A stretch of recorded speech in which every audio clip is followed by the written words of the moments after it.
Breaking news. పశ్చిమ గోదావరి జిల్లా తాడేపల్లిగూడెంలో భర్త అంత్యక్రియలను అడ్డుకుని అతని మృతదేహాన్ని శ్మశాన వాటిక నుంచి మార్చురీకి తరలించింది ఓ భార్య. భర్త సత్యబాబు మృతిపై పలు అనుమానాలు వ్యక్తం చేస్తూ భార్య స్వాతి పోలీసులకు ఫిర్యాదు చేసింది. తన భర్త మృతదేహంపై గాయాలున్నాయని, శరీరం మొత్తం పచ్చగా మారిందని స్వాతి ఆవేదన వ్యక్తం చేస్తోంది. గత వారం రోజులుగా రాజమండ్రి జీఎస్ఎల్ ఆసుపత్రిలో వైద్యం తీసుకుంటూ అనారోగ్యంతో మృతి చెందాడు సత్యబాబు. తన భర్తను ఆయన అన్నే చంపారని స్వాతి అనుమానం వ్యక్తం చేస్తోంది. ఏడాది నుంచి తన భర్త ఆయన అన్న నాగశ్రీనివాస్ దగ్గరే ఉన్నారని చెబుతోంది. కేసు నమోదు చేసుకున్న పోలీసులు అంత్యక్రియలు ఆపి దర్యాప్తు చేపట్టారు.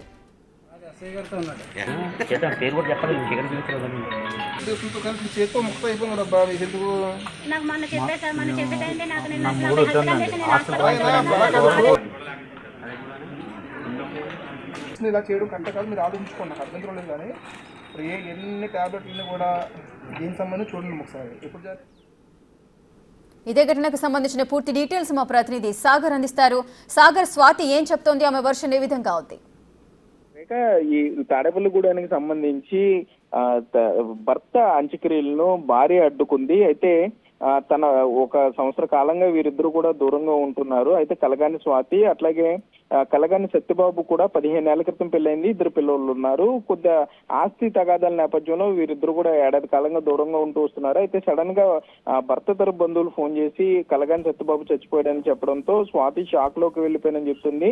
తను వచ్చేసరికి అంత్యక్రియ ఏర్పాట్లు చేసి శ్మశానానికి కూడా తీసుకెళ్లిపోవడంతో ఆమె పలు అనుమానాలను వ్యక్తం చేస్తుంది. భర్త మృతదేహం మీద గాయాలు ఉండటం, ఒంటిపై కొట్టిన గాయాలతో పాటు రక్తపు గాయాలు ఉండటంతో ఆమె తన అనుమానాలు చెప్తూ తన భర్త అంత్యక్రియలను అడ్డుకోవడంతో పాటుగా పోలీసులకి తాడేపల్లిగూడెం పట్టణ పోలీసులకు ఫిర్యాదు కూడా చేసింది. దీంతో పోలీసులు రంగప్రవేశం చేసి కలగాని సత్యబాబు మృతదేహాన్ని తాడేపల్లిగూడెం ఏరియా ప్రభుత్వ ఆసుపత్రి మార్చురీకి అయితే తరలించారు. భార్య ఫిర్యాదుతో మృతదేహాన్ని కలగాని సత్యబాబు మృతదేహానికి అయితే పోస్ట్ మార్టం రేపు ఉదయం నిర్వహించనున్నారు. సో తన భర్తకు సంబంధించి భర్త యొక్క అన్న అట్లాగే వారి కుటుంబ సభ్యుల మీద, అత్తింటి వారి మీద తనకు అనుమానాలు ఉన్నాయంటూ కూడా కలగాని స్వాతి చెప్తుంది. అయితే దీని మీద పూర్తి స్థాయిలో దర్యాప్తు చేస్తామని అయితే తాడేపల్లిగూడెం పట్టణ పోలీసులు చెప్పే పరిస్థితులు అయితే ఇక్కడ ఉన్నాయి. Rekha. Right, thank you Sagar, thanks for the details.